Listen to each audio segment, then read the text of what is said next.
Hello everyone, welcome to X channel. This one is going to be a fun one because I get to drink whiskey. However, as you can see from the title of the video, I'm not exactly drinking Japan's finest. If you drink whiskey or follow whiskey at all, you know that Japan brands are currently very popular. They've won some awards and have become part of top shelf labels of whiskeys everywhere. There are 3 rules for tonight's tasting.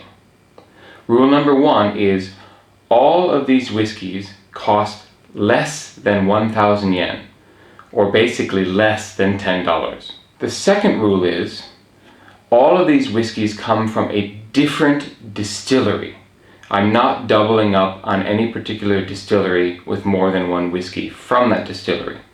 Really, these cheaper ones are by and large designed to cash in on the Japanese boom in whiskey. And one of the popular ways to have whiskey in Japan is in a highball, which is just whiskey, soda, and some lemon.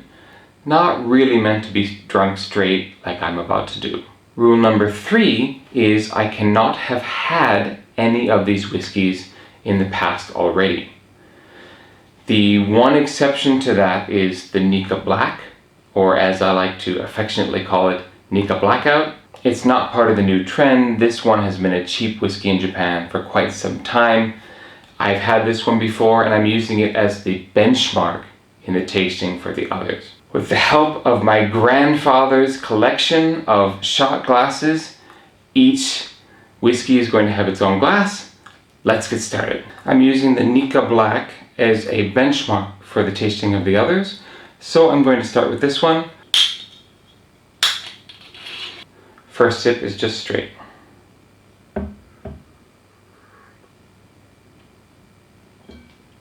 Smooth. It's easy to drink. Clearly it can be enjoyed by itself if you really want to. It's not particularly good, but it's not offensive, and as such it's perfectly fine for what it is. Let's try it with a little bit of water. To be perfectly honest, that didn't change anything. It still just tastes really mild and smooth and kind of nondescript. I should go to the Kirin. This is known as the Kirinmori No Kaze Kirin Whiskey Oak Master. Fine taste for refreshing highball. So that tells you this is made specifically to be used in highballs.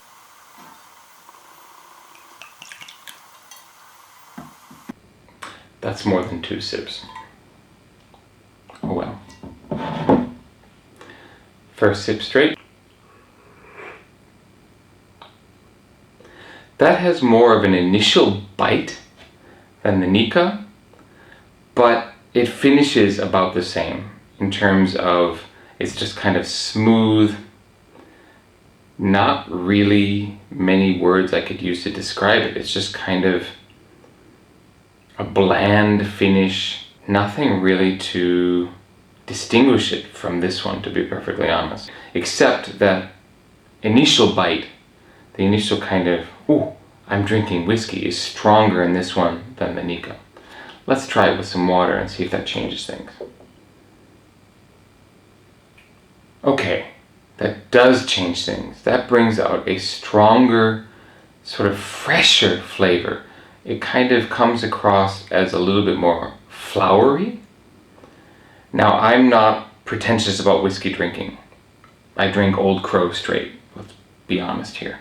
But this one, in terms of putting a couple of drops of water in, is more delicious than the Nika. So, points to the Kirinmori No Kaze as something that if you put a little bit of water in it, it's going to have more character than the Nika Black. Alright, let's get into the Shochu distilleries who are getting in on the whiskey game. And I'm going to start with this one, the Akashi. This one claims it's a product of Japan from Hyogo-ken, which is the prefecture next to Osaka and home of Himeji Castle, and built by Toyotomi Hideyoshi. And it is a wonderful tourist spot. If you come to Japan, I highly recommend it. Let's see if I recommend the whiskey as well.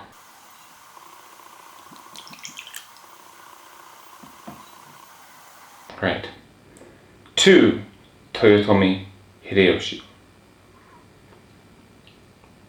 Ooh, okay. This is completely different from the first 2. This is not pretending to be smooth.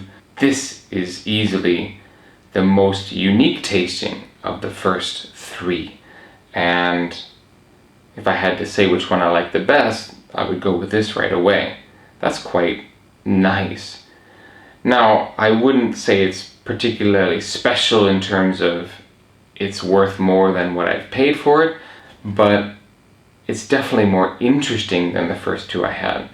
These are just trying to be smooth, easy to drink, filler whiskeys. This one has a bit of unique flavor. And like I said, I'm not pretentious enough to really describe what it is, but if you're looking for something that actually has a kick and actually has something that is unique, has something unique to offer, I should say, then this is a better choice than the first 2. Alright, with a little bit of water, let's see if it makes it even better.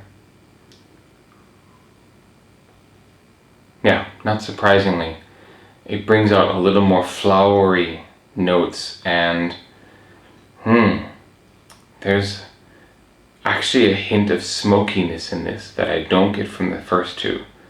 And that's interesting because smoky is not how I would normally describe any Japanese whiskey, so that's quite good. I would probably buy this one again. Alright, let's go on to the Harris Hawk. Harris Hawk is actually made in the prefecture where I lived when I first came to Japan, which is Yamanashi. Yamanashi is known for wine. They grow Koshu grapes, if you're familiar with Japanese wine. So I'm secretly hoping, because I live there and because I like the bottle, that this will be my favorite. Let's see.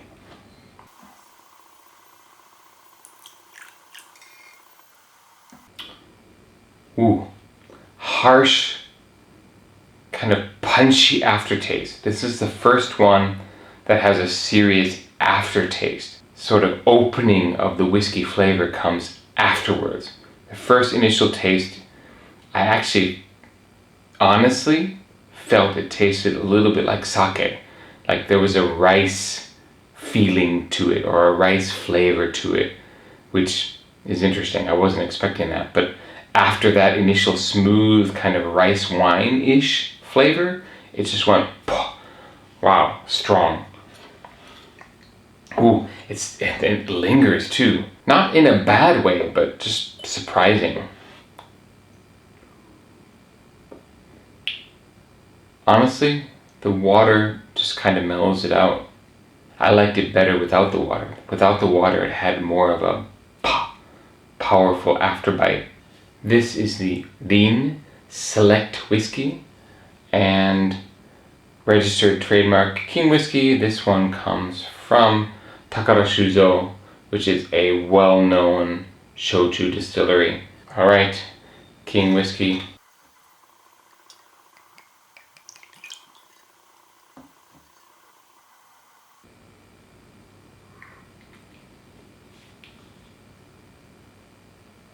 Ooh!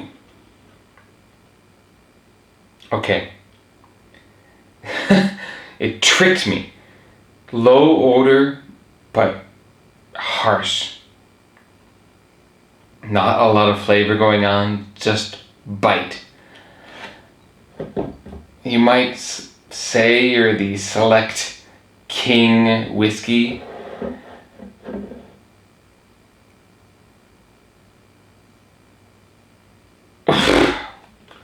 Yeah, no. You want to put the water in it. This is... What the hell? What the hell is this? That tastes like I should be cleaning my engine with it. No. I've had some harsh whiskeys before, but that... I don't even know if I want to put that in a highball. That's not good. That was the nastiest one of the 5 that I've had. But I'm actually the most afraid of the final one. Why?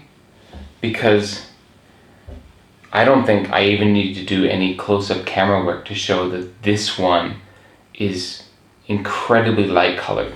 This one makes me think of grain alcohol. Like, is this really a whiskey? I don't think I've ever had a whiskey this light colored before. Sun Peace. Let's hope it is peaceful.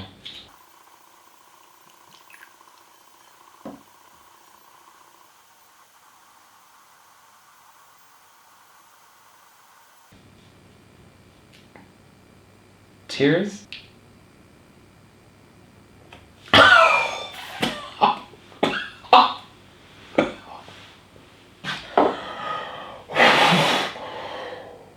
Oh no. Oh no. I don't want to put the water in. I don't want to have any more of that. I'm not one for huge reactions. What you just saw was about as big as it gets. And that is awful. Even this one I'll probably put into soda and consume it in highballs, but this one, I think this is going straight into the sink.